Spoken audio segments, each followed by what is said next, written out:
बिस्मिल्लाहिर्रहमानिर्रहीम, अस्सलाम वालेकुम नादरीन। आप YouTube चैनल देख रहे हैं। मैं इमरान खान हूँ। मैंने आपको कई दफ़ा ये बात बताई थी कि इमरान खान साहब को जेल में ये नहीं बताया जाता कि ड्रोन हमले कैसे हो रहे हैं और उनका नुकसान क्या हो रहा है। लगातार 2 महीनों से उनको ये इन्फॉर्मेशन नहीं दी जा रही थी। अब इमरान खान साहब को जब इन्फॉर्मेशन दी गई है तो उन्होंने इसके ऊपर बड़ा सीधा सीधा रद्द-ए-अमल जारी किया है। वो रद्द-ए-अमल मैं आपको बताता हूँ, लेकिन मादनियात के बिल के हवाले से भी मैंने आपसे अर्ज़ किया था कि इमरान खान साहब को लाइल्म रखने की कोशिश की गई थी। और इमरान खान साहब का बयान है, ज़रा ये बयान आप गौर से सुन लें, फिर मैं आपको कुछ चीज़ें और बताता हूँ जो इमरान खान साहब ने आज जेल में कही हैं। क्योंकि आज इमरान खान साहब के केस की समाअत हुई, कुछ सहाफ़ी भी वहाँ पे गए, कुछ वकला भी वहाँ पे गए, इमरान खान साहब की पार्टी के लोग भी वहाँ पे गए। अली अमीन गंडापुर की और दीगर वकला की मुलाकातें भी हुई। अली अमीन गंडापुर को इमरान खान साहब अलग में भी मिले। इमरान खान साहब ने आज बहुत सारे इबाहम और बहुत सारी कन्फ्यूजन्स ख़त्म कर दी हैं। कैदी नंबर 804 कहाँ पे खड़ा है और किस शिद्दत के साथ खड़ा है, ये मैं आपको इस वीलॉग में बताता हूँ। लेकिन सबसे पहले इमरान खान साहब का स्टेटमेंट होगा। मुझे आज खैबर पख्तूनख्वा के इलाकों में किए गए ड्रोन अटैक्स के हवाले से तफसीलात पता चली। ये अली अमीन गंडापुर साहब मिले थे पहले, इन्होंने भी नहीं बताया था। बाकी पार्टी के लोग मिलते रहे, उन्होंने भी नहीं बताया। जो कंप्रोमाइज लोग मिलते रहे, बैरिस्टर गौर बार बार मिले, उन्होंने भी नहीं बताया। इमरान खान साहब की बहनों को मिलने ही नहीं दिया गया। और अब इमरान खान साहब को तफसीलात पता चली। वो कह रहे हैं कि मैं ड्रोन हमलों में मासूम पाकिस्तानी शहरियों की शहादत पर नहायत रंजीदा हूं और उसकी शदीद मजम्मत करता हूं। मैं खैबर पख्तूनख्वा हुकूमत को हदायत करता हूं कि वफाकी हुकूमत को एहतजाज रिकॉर्ड करवाएं और इन ड्रोन हमलों को फौरी तौर पर रुकवाएं। ड्रोन हमलों में मासूम शहरियों की हलाकत से दहशतगर्दी कम नहीं होती बल्कि मजीद बढ़ती है। हमारी कई सालों की जिद्दोजहद के बाद पाकिस्तान में अमरीकी ड्रोन हमले रुके थे। अगर आप दहशतगर्दी के खिलाफ हैं तो अपने ही लोगों के घरों पर बम मत गिराएं। माशाल्लाह general Asim Munir field marshal बन गए। वैसे बेहतर था कि वो फील्ड मार्शल की जगह खुद को बादशाह का टाइटल देते। अब इसका मतलब यह है कि उन्होंने फील्ड मार्शल का टाइटल भी खुद को, इमरान खान साहब के बकौल जनरल आसिम मुनीर ने अपने आप को फील्ड मार्शल का टाइटल खुद ही दिया। और वैसे ये बात सच भी है। क्या पिद्दी और क्या पिद्दी का शोरबा। ये हुकूमत बनाएगी आसिम मुनीर साहब को फील्ड मार्शल। आसिम मुनीर साहब इनको जो कहेंगे ये वही करेंगे। वो नहीं कहेंगे कि आसिम मुनीर साहब को ये बुलाना शुरू कर दें, वो बुलाना शुरू कर देंगे। ये हुकूमत उन्हीं के मरहूने मिन्नत है, उन्हीं के कंट्रोल में है। एक्चुअली इस मुल्क के अंदर जिसकी हकमियत है वो तो मिलिट्री एस्टेब्लिशमेंट है। ये बेचारे सियासतदान क्या बेचते हैं, इनके पल्ले कख भी नहीं है। ये सारे के सारे काने हैं। इनको लाकर बिठाया गया है जाली सीटों के ऊपर, जाली फार्म 47 के ऊपर। तो इमरान खान ने कहा कि वो फील्ड मार्शल की जगह खुद को बादशाह का टाइटल देते, क्योंकि इस वक्त मुल्क में जंगल का कानून राइज है और जंगल के कानून में तो बादशाह होता है। मेरे साथ जो डील की अफवाहें फैलाई जा रही हैं, कोई डील नहीं हुई, ना ही डील के हवाले से बातचीत जारी है। ये सब झूठ है। हमारी फोर्सेस खसूसन एयरफोर्स ने जिस तरह मोदी के अज़ाइम को नाकाम बनाया, उसके बाद मुझे खदशा है कि अब मज़ीद हमाकत करेगा, जिसके लिए हमें बतौर कौम तैयार रहना है। मैं खुद एस्टेब्लिशमेंट को दावत दे रहा हूं कि अगर पाकिस्तान के मफाद में बात करना चाहते हैं, पाकिस्तान की फिक्र है, तो आकर बात करें। इस वक्त मुल्क को बैरूनी खतरात, बढ़ती हुई दहशतगर्दी और मईशत की बहाली के लिए इकट्ठा होना पड़ेगा। मैं ना पहले अपने लिए कुछ मांग रहा था, ना अब मांगूंगा। पाकिस्तान में इस वक्त ऐसा माहौल बना दिया गया है कि कानून सिर्फ कमजोरों के लिए है, ताकतवर के लिए नहीं है। यही निज़ाम की सबसे बड़ी खराबी है। जमहूरियत 2 बुनियादी चीज़ों पर कायम होती है। नंबर 1 कानून की बालादस्ती, नंबर 2 इखलाकी इक़्तिदार। आज जमहूरियत के इन दोनों सतूनों को ज़मीन बोस कर दिया गया है। जो हालात चल रहे हैं वो इस बात के गम्मास हैं कि जमहूरियत की रूह को कुचला जा रहा है। जब आप लोगों को यह पैगाम देंगे कि जितना बड़ा चोर होगा इतना बड़ा ओहदा मिलेगा, तो इंसाफ का जनाजा निकल जाता है। आसफ जरदारी की बहन के खिलाफ 5 अपार्टमेंट्स का केस नैब के पास है, जो मुलाजमीन के नाम पर है। वो खुद मुल्क से बाहर है और कोई पूछने वाला नहीं है। शहबाज शरीफ पर 22 अरब रुपए मनी लॉन्ड्रिंग का केस था, इसके बावजूद उसे वजीर आजम बना दिया गया।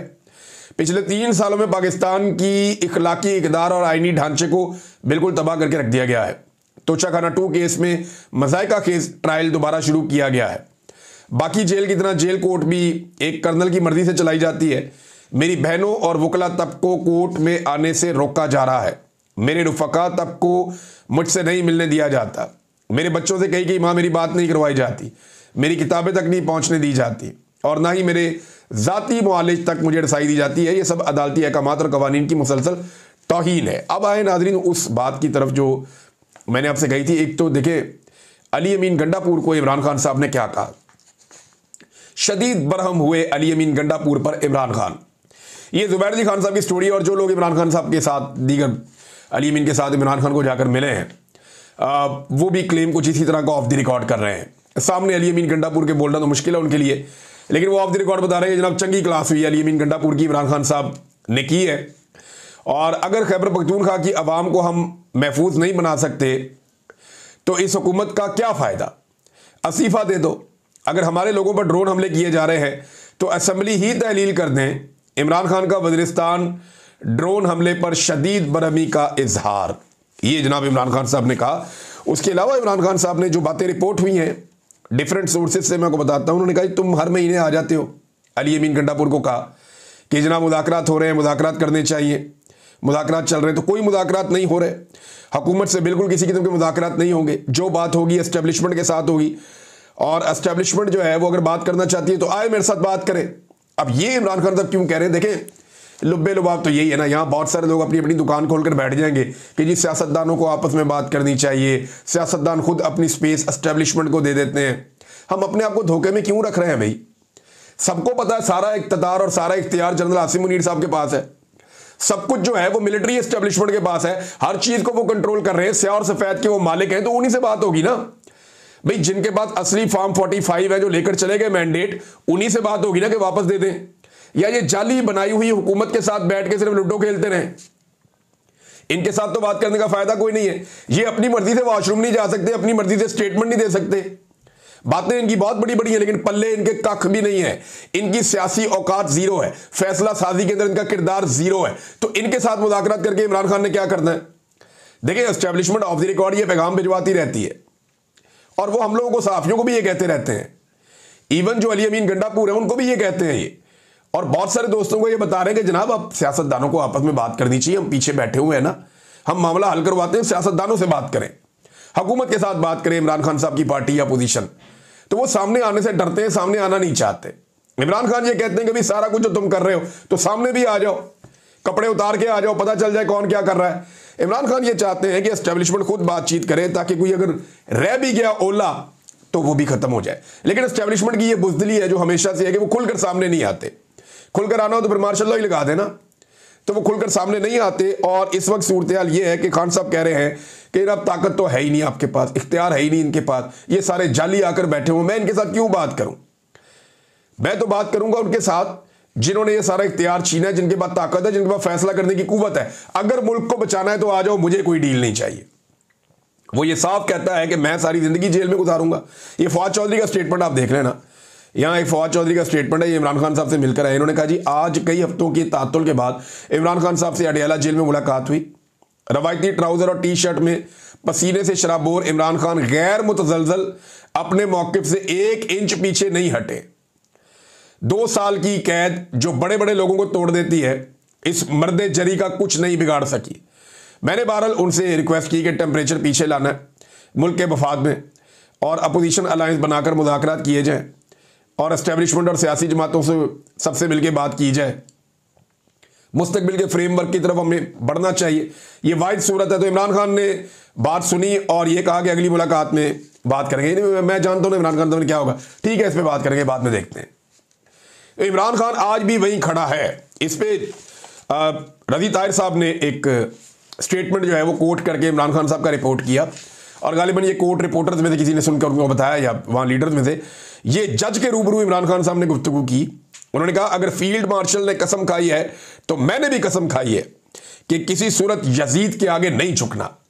ये जनाब इमरान खान साहब का स्टेटमेंट है। इमरान खान साहब ने अली अमीन गंडापुर की भी क्लास ले ली, इमरान खान साहब ने बैरिस्टर गौर साहब की भी क्लास ले ली, और बैरिस्टर गौर साहब को तो उन्होंने कहा जी कि आप मुबारकबाद दें, और ये किस चक्कर में आप चल रहे हैं जनाब, हमारी पार्टी पॉलिसी, हमारी पार्टी लाइन एक अलग है। और इमरान खान की बहन ने भी बाहर आकर कहा कि जो पार्टी की पॉलिसी है वो कोई और नहीं देगा, वो इमरान खान साहब देंगे, और वो बताएंगे कि एक्चुअली पार्टी करना क्या चाहती है और पार्टी ने करना क्या है। अलीमा खान साहबा ने बाहर आकर क्या क्या कहा, ये कुछ चीजें मैं आपके सामने रखता हूं। एक, उन्होंने कहा मईशत, दहशतगर्दी और मोदी के खतरे की वजह से इमरान खान ने कहा कि मैं एस्टेब्लिशमेंट को कहता हूं कि आए बात करें, मैं बात करने को तैयार हूं। उन्होंने ये नहीं कहा कि मेरे दरवाजे खुले हैं, लेकिन पाकिस्तान के लिए बात करने को तैयार हूं। नंबर 2, इमरान खान ने आज कहा है कि जो एक कैदी की सहूलियत होती हैं वो मुझे नहीं दी जा रही। मुझे मेरा कानूनी हक नहीं दिया जा रहा। 8 दिन पहले 11 किताबें भेजी गई, लेकिन अभी तक इमरान खान को फराहम नहीं की गई। 8 महीनों में सिर्फ एक दफ़ा बच्चों से बात करवाई गई, जो कि 3 महीने पहले की गई थी। अच्छा जी, और उन्होंने बताया कि इमरान खान ने कहा है कि मैंने कहा था कि मोदी जख्मी जानवर है, ये पाकिस्तान पर हमला करेगा, ये दहशतगर्दी हो रही है, इसमें इंडिया मुलव्वस है, मतलब मोदी एक्टिव हो चुका है, कौम ने मुत्तहिद रहना है और अलर्ट रहना है, मोदी हमला करेगा। ये इमरान खान की बात अलीमा खान ने बताई।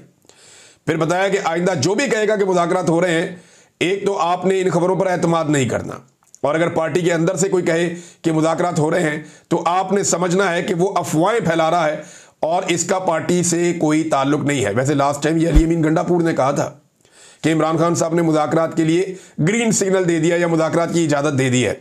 आज अली अमीन गंडापुर साहब बाहर आए तो बदले बदले थे। नॉर्मली वो मीडिया से ऐसे बातचीत भी नहीं करते, लेकिन आज आकर उन्हें अनाउंस करना पड़ा। उन्होंने कहा जी इमरान खान साहब ने मुझे कह दिया कि तहरीक चलानी है, अब मैं दोनों कंधे फ्राहम करूंगा, मैं तहरीक चलाऊंगा, मैं ये करूंगा। तो जो अंदर इमरान खान साहब ने किया इन सब के साथ, यानी ये वो इमरान खान है जिसकी पार्टी है, उसका कंट्रोल है, ये सारे इमरान खान साहब की वजह से इक़्तिदार में बैठे हुए आकर। और एक आदमी जिससे पूरी कौम ने उम्मीद बांधी हुई है, उस आदमी को उन्होंने जेल के अंदर बंद किया हुआ है। और ये जो सियासतदान है, ये बाहर अपनी मौज मस्ती की जिंदगी गुजार रहे हैं, इन्हें परवाही कोई नहीं। ये अपने इक़्तिदार के नशे एंजॉय कर रहे हैं और स्टेटमेंट्स ऐसे देते हैं जैसे एक इधर का स्टेटमेंट देता है, एक उधर का देता है। इमरान खान की पॉलिसी को फॉलो कोई नहीं करता, 2-2 महीने उसकी मुलाकातें रोक देते हैं, ये वहां भी कुछ नहीं करते।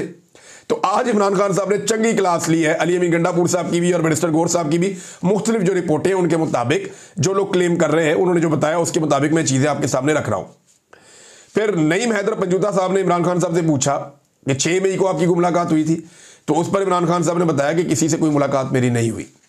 तो ये तरदीद भी आ गई कि इमरान खान साहब की कोई मुलाकात हुई थी, उन्होंने इसके ऊपर तरदीद कर दी है। लेकिन दूसरी तरफ से वो अभी भी बज़िद हैं जिन लोगों ने ये खबर दी हुई है या जिन लोगों ने खबर फैलवाई है कि जनाब इमरान खान साहब से बात तो हुई थी। और वो एक्चुअली मामला ये था, जो अभी 1-2 और दोस्तों ने मुझे बताया, उन्होंने कहा जी एक्चुअली मामला ये था कि जंग की सूरत में इमरान खान साहब को सिक्योर करने के हवाले से उन तक कोई इन्फॉर्मेशन पहुंचाई गई थी और उन्हें एक ब्रीफिंग दी गई थी और उसमें इमरान खान साहब से रिक्वेस्ट की गई थी कि आपने कोऑपरेट करना है। लेकिन इमरान खान साहब की जानिब से या उनकी पार्टी की जानिब से इसमें तरदीद आ चुकी है। तो जब उन्होंने कह दिया कि नहीं हुआ, तो जब तक दूसरी साइड या पाकिस्तान की एस्टेब्लिशमेंट या डीजी ISPR खुद आकर नहीं कहते कि वाकई में इमरान खान साहब से 6 मई 7 मई को कोई मुलाकात हुई थी, तो तब तक तो अभी हम कुछ नहीं कह सकते, क्योंकि एक पार्टी ने बात की, दूसरी पार्टी तो बात करती नहीं, सामने आती नहीं। तो जिस पार्टी ने बात की उन्होंने कहा जी मुलाकात हुई नहीं, अब दूसरी पार्टी आकर क्लेम करे तो फिर ही बात आगे बढ़ेगी, वरना ये बात यहीं पे रुक के खत्म हो जाती है। अब नाज़रीन एक और स्टेटमेंट है जो इमरान खान साहब ने दिया, मल्टीपल स्टेटमेंट्स हैं, और उन्होंने कहा जी कि खैबर पख्तूनख्वा में लंगड़ी लूली हुकूमत के बजाय आप इस्तीफा दे दें या असेंबली तहलील कर दें। इसको इमरान खान साहब ने इसको तरजीह बनाने का कहा।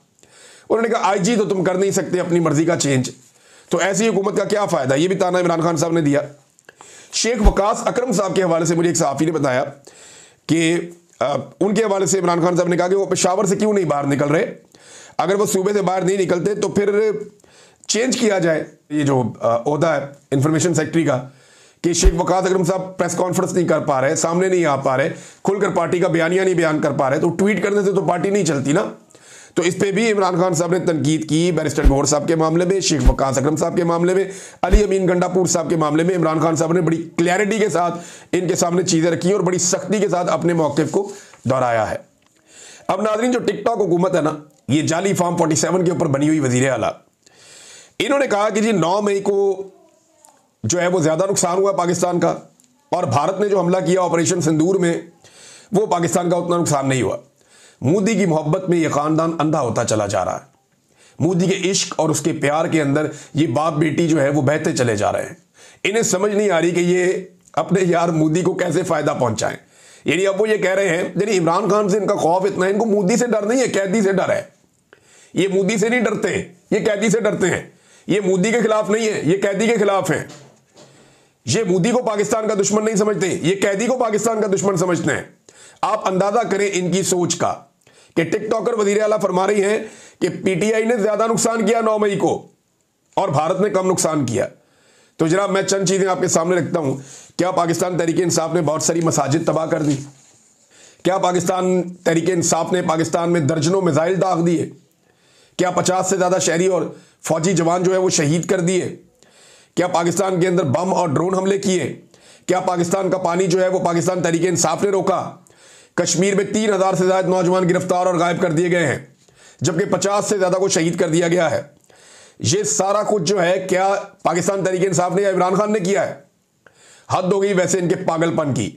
एक तो मोदी को बचाने के चक्कर में, दूसरा इमरान खान को लटकाने के चक्कर में ये खानदान अंदाजन तकरीबन पागल हो चुका है। यानी ये स्टेटमेंट पागलपन की हद तक है। कौन देगा ऐसा स्टेटमेंट? यानी कंपैरिजन कर रहे हैं जी, पीटीआई ने ज्यादा बुरा किया पाकिस्तान के साथ, तो फिर 9 मई के बाद आर्मी चीफ को फील्ड मार्शल बना देते आप। अगर वो ज्यादा बड़ी लड़ाई थी तो, अगर वो ज्यादा बड़ी लड़ाई थी तो उसके ऊपर आप ज्यादा, वैसे उस लड़ाई को तो आज तक अपने सियासी फायदे के लिए इस्तेमाल किया गया। लोग एहतजाज करने निकले थे, पाकिस्तान तहरीक इंसाफ कहती है कि सीसीटीवी फुटेज लेकर आए, हमने तो किया ही कुछ नहीं, ना हमारी कोई प्लानिंग थी, और आज तक किसी अदालत में यह साबित भी नहीं कर पाए। यानी कोर कमांडर हाउस के अंदर तोड़फोड़ जो हुई उसको ये जोड़ लेंगे, बहुत सारे मदारिस जो टूट गए, मसाजिद में बच्चे और उस्ताद जो शहीद हो गए, ये उसके साथ जोड़ेंगे। दुश्मन मुल्क ने पाकिस्तान के मुख्तलिफ इलाकों पर हमला कर दिया, उसने मिसाइल दाग दिए, ये उसके साथ जोड़ेंगे। हद हो गई वैसे इनके पागलपन की और दुश्मनी की। ये दुश्मनी है और कुछ नहीं, और ये पाकिस्तान का भला नहीं, नुकसान कर रहे हैं। उल्टा पाकिस्तान की एस्टेब्लिशमेंट का बेड़ा गर्क हो रहा है इनके इस तरह के बयानात की वजह से। दो चीजें बहुत नुकसान पहुंचा रही हैं इस वक्त मिलिट्री एस्टेब्लिशमेंट को। नंबर 2, ये जितनी तशहीरी मुहिम चलाई जा रही है ना, मुझे बेशुमार लोगों ने यह बात बताई है कि इस तशहीरी मुहिम का उल्टा इंपैक्ट हो रहा है, लोग मजीद दूर चले जा रहे हैं। ये सिर्फ नजर आने की चीजें हैं, मीडिया के अंदर एक गिमिक क्रिएट किया गया है, लेकिन पब्लिक बड़ी खाइफ है।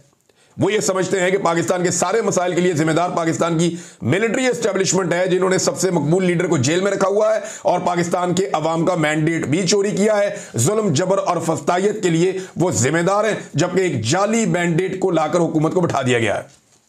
जो शक्लें मुस्तरद की गई थी अवाम की जानिब से, उन्हें लाकर बैठा दिया गया। और ऊपर से शहबाज शरीफ साहब क्या कह रहे हैं, एक तो ये पागलपन है जो मैंने आपको बताया, भतीजी है, चचा उससे भी आगे। वो ये कह रहे हैं जी 71 की जंग का हमने बदला ले लिया भारत से। और खुदा का नाम ले मियां साहब, खुदा का नाम ले, कौन सी चीज कहां पे आपने जोड़ दी है? वो भाई 71 की जंग में 90,000 पाकिस्तानियों ने हथियार फेंके थे, फौजियों ने। वो दुनिया की तारीख का सबसे बड़ा सरेंडर था।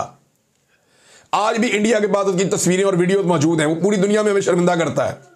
90,000 फौजी जो है उनके कैदी बना लिए गए थे। पाकिस्तान आधा टूट गया था, 2 टुकड़े हो गए थे पाकिस्तान के।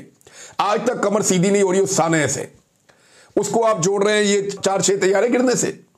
हद हो गई शहबाज शरीफ साहब। तैयारे यार, तैयारों का कोई नेमुल बदल है मशरकी पाकिस्तान? फॉर गॉड सेक, 90,000 कैदियों का नेमुल बदल है कि आपने उनके तैयारे गिरा दिए, बस ये 71 का बदला ले लिया। झूठ बोलने में, फ्रॉड करने में, बेईमानी करने में, चीजों को एग्जैजरेट करने में इस खानदान का कोई सानी नहीं है।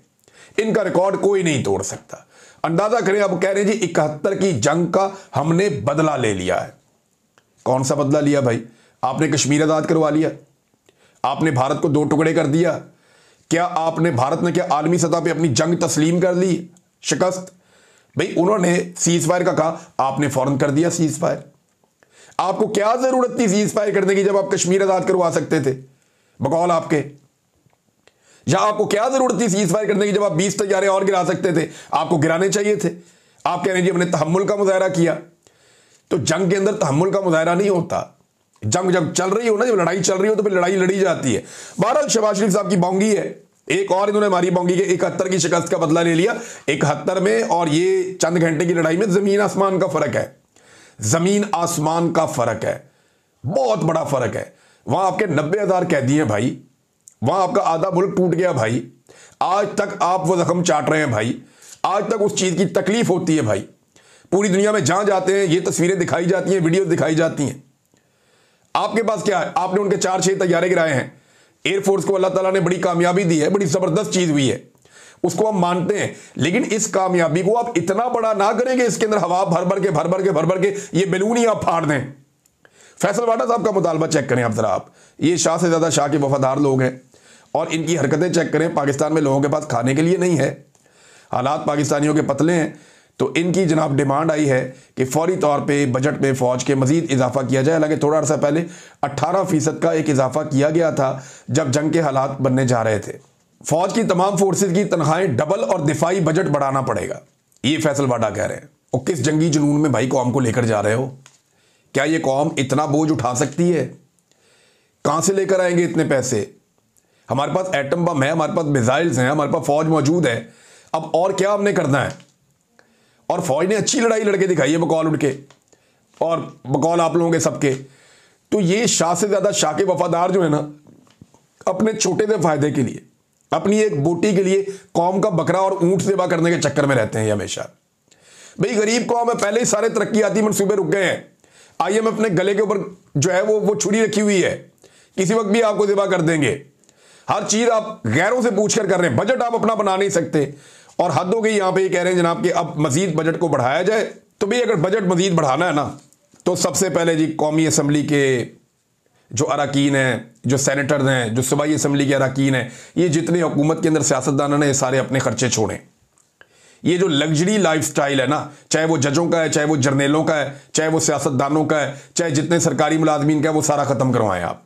भाई सबसे पहले इनसे मुराद वापस लेना, सबसे पहले इनसे लशपश किस्म की लाइफ वापस लें। फिर आप गरीब आदमी से कहेंगे अपना पेट काट के दो, भाई हमने मजीद दिफाई बजट जो है वो बढ़ाना है। आप पहले कुर्बानी आपको देनी पड़ेगी। अब तक के लिए इतनी, अपना ख्याल रखिएगा, अपने चैनल का भी। अल्लाह हाफिज।